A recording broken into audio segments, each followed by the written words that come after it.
নমস্কাৰ বৰ্তমান মই আছোঁ মৰিগাঁৱৰ বাৰপুজীয়াত আৰু আপোনালোকে যে মোৰ পিছফালে দেখিছে এই ঘৰটো ইয়াতে আমাৰ ৰেডিশ্যনৰ দৰ্জা শিকি চৌকাঠৰ কাম চলি আছে আৰু আমি ইয়াত কি কাম কৰিছোঁ আৰু এইবোৰ লগোৱাৰ ফলত কিনো লাভ হয়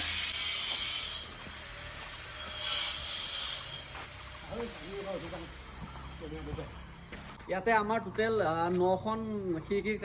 অৰ্ডাৰ আছিল আৰু লগতে 3টা দৰ্জা ফ্ৰেমৰ অৰ্ডাৰ আছিল খিৰিকীখিনি কাম প্ৰায় কমপ্লিট হৈছেগৈ আৰু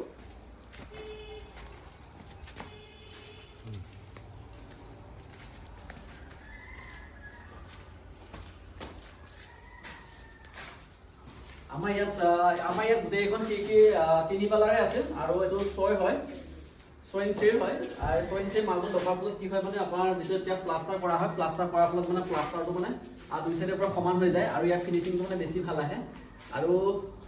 এইটো লগোৱাৰ ফলত কি লাভ হয় প্ৰথম লাভটো হৈছে ইয়াক কেতিয়াও আৰু আপুনি চেঞ্জ কৰিবলগীয়া নহয় যেতিয়ালৈকে মানে ৱাল থাকিব তেতিয়ালৈকে এই চৌকাঠটো থাকিবই মানে ইয়াক কোনেও বেয়া কৰিব নোৱাৰে না ইয়াক ঘূণে ধৰিব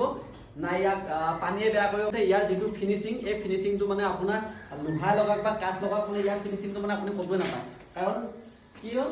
ইয়াৰ যিটো যেতিয়া আপোনাৰ এইটো প্লাষ্টাৰ কৰা হৈ যাব তেতিয়া মানে আপোনাৰ গোটেই ৱালটোৰ লগতে মানে এই ফ্ৰেমটো এটা ফুটতে গুচি যাব যোৱাৰ ফলত মানে ইয়াত যে এটা ফ্ৰেম লাগি আছে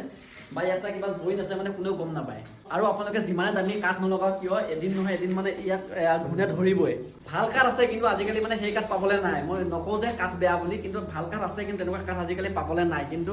এইটো লগোৱাৰ পিছত আপুনি নিশ্চিন্ত হৈ থাকিব পাৰিব যেতিয়ালৈকে মানে আপোনাৰ এই ঘৰ থাকিব তেতিয়ালৈকে এই চৌকাঠ থাকিবই আৰু এইফালে দাদা দুজনমান আছে দাম কিমান ফুট কিমান এইটো ফুট মানে আপোনাৰ এইটো আমাৰ ৰানিং ফুটত আহে চাইজ লৈ লৈ বেলেগ বেলেগ আহে আৰু কাঠৰ লগতে তুলনা কৰিব যায় মানে আপোনাৰ ভাল কাঠৰ লগত তুলনা কৰিব গ'লে মানে প্ৰায় কমেই হয়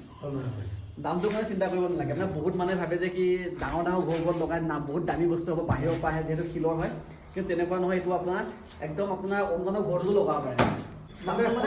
সৰু চাইজ আছে সৰু ঘৰৰ কাৰণে সৰু চাইজ আছে এতিয়া আপোনাৰ 3 ইঞ্চি ৱালৰ কাৰণে 4 ইঞ্চি ফ্ৰেম আছে এতিয়া 5 ইঞ্চি ৱালৰ কাৰণে আপোনাৰ 5 আৰু 6 আছে এতিয়া 6ত আপোনাৰ দুই চাইড প্লাষ্টাৰ সমান হৈ যায় 5ত এটা চাইড নাচ পাই থাকে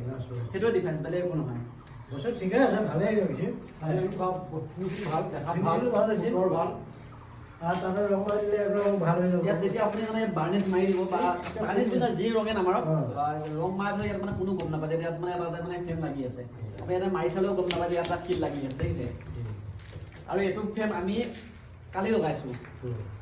কিন্তু আজি ইয়াৰ ফিনিচিংটো চাওক আৰু ইয়াৰ মজবুৰিটো চাওক ইয়াত কালি আপুনি এতিয়া হিলাব নোৱাৰে ইয়াত যদি আপুনি এতিয়া গুৰ মাৰিও থাকে এৰাব নোৱাৰে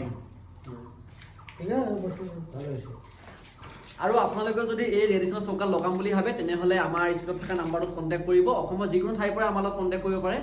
গোটেই অল অসমতে হোম ডেলিভাৰী